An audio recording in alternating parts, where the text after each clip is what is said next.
Welcome back to another session in the TAE certification series. Today we will start chapter 8, which is our last chapter.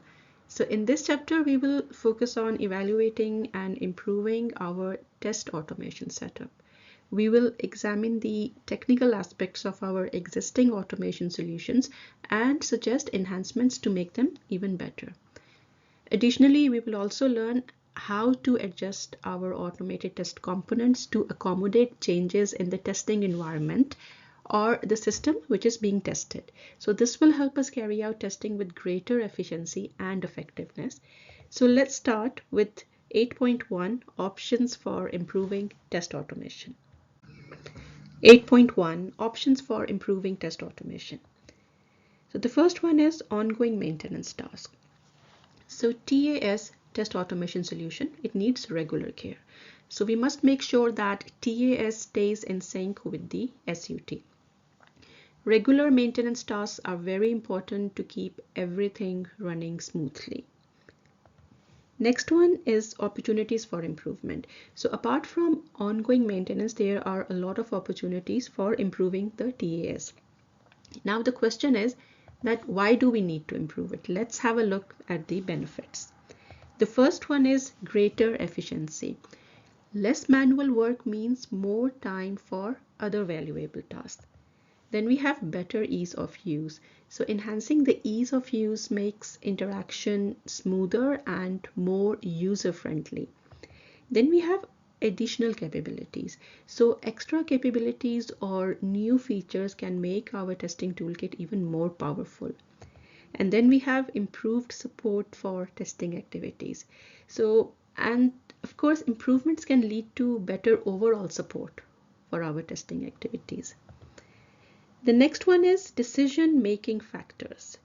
When deciding how to improve TAS, think about what benefits will add the most value to your project. So it's like making smart choices based on what each project specifically requires. So the areas for TAS improvement, when we talk about enhancing our TAS, we are focusing on specific aspects that can really make a difference.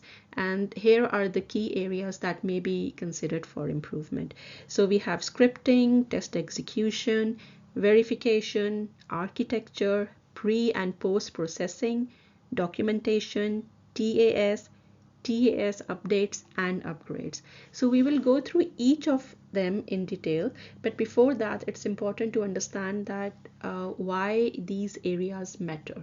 So each of these areas contribute to the effectiveness and the efficiency of our testing processes, and by addressing these specific aspects, we are not just improving isolated elements, we are actually optimizing the entire testing framework. So the first one is scripting.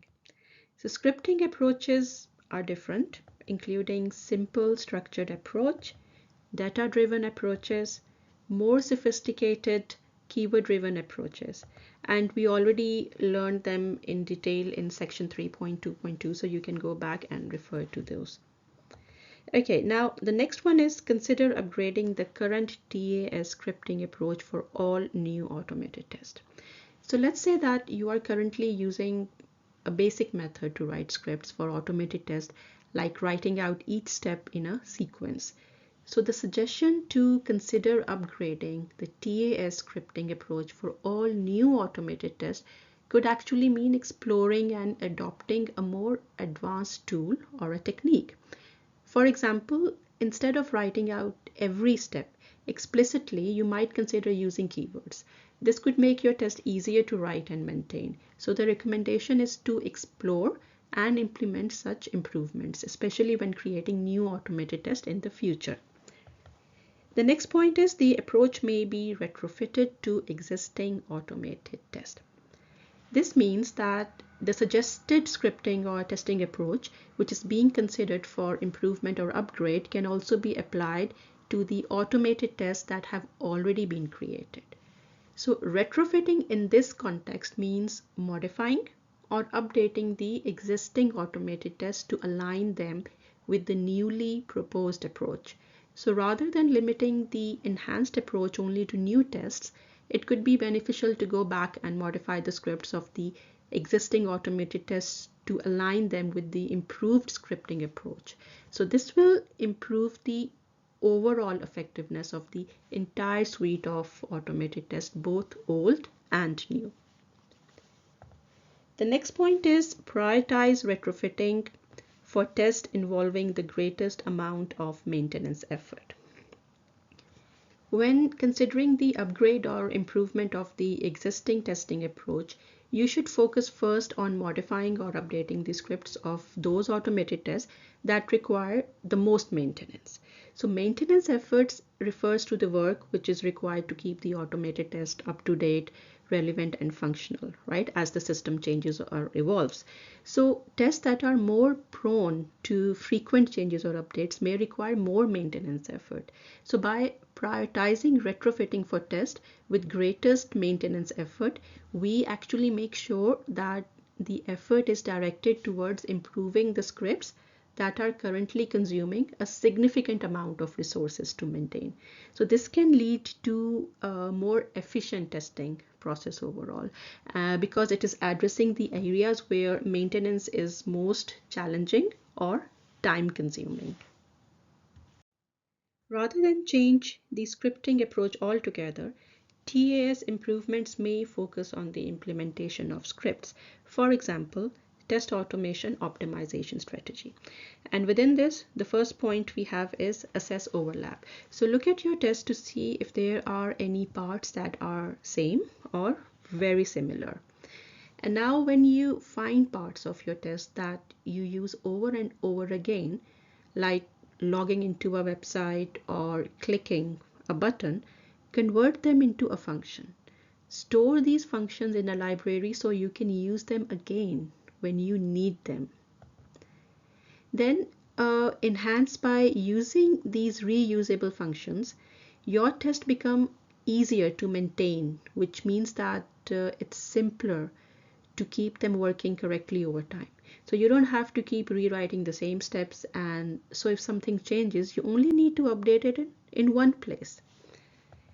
Then next one is sometimes parts of your tests are almost same, but they need small changes like using different usernames or passwords. And over here then parameters can help because they let you make these small changes without rewriting the whole test, like customizing a template to fit different situations. The next one we have is error recovering process implementation. So there should be a documented plan outlining how errors during testing will be identified, reported, and resolved. So this should specify roles and responsibilities for handling errors, including both the TAS and the SUT. TAS should have mechanism in place to handle errors that occur while running the test cases. So these mechanisms should allow the TAS to recover from errors automatically or with minimal manual intervention so that testing can continue without any interruption. For example, if a test case fails due to a network timeout while interacting with the application, the TAS should automatically retry the action or move on to the next test case without requiring any manual intervention. And the last one is that provide the TAS with the capability to perform necessary actions on the SUT to recover from errors. For example, if the application crashes during testing, the TAS could trigger a reboot of the device or reset the application to its initial state before proceeding with the next test case. By enabling the TAS to execute these essential recovery actions, we make sure that testing can proceed smoothly even in the event of errors or failures in the SUT. Then the next point is evaluate weight mechanisms to ensure the best type is being used. So there are three common weight mechanisms. The first one is hard-coded weights. So this is making the program wait for a fixed amount of time before moving on. So they are a problem because they can make tests unreliable slow and also prone to breaking if the timing changes. So it's better to use techniques that wait for specific things to happen rather than just waiting for a set amount of time. Then we have dynamic waiting by polling. So it's a technique used in test automation to wait for a specific condition to be met by periodically checking for it at regular intervals. So instead of waiting for a fixed amount of time, like with hard-coded waits, the test script actively checks for the condition to become true. So unlike hard-coded waits, this method optimizes efficiency by waiting only as long as necessary. Now, here is a crucial reminder that always include a timeout mechanism with dynamic waiting by polling. Without it, the test may wait indefinitely. Then the third one is event subscription mechanism. So event subscription is like having a special alert system that tells us that when something important happens in the system we are testing. So it's better than hard coding wait times because we don't waste time waiting when nothing is happening, and it's also better than the dynamic polling because we do not have to keep checking constantly. We just wait until we are told that something has happened. This makes our test more efficient and reliable. But for this one as well, you should always include a timeout mechanism, otherwise the test may then again wait indefinitely. Okay, so to understand these mechanisms in a better way, let's have a look at an example of testing a login process.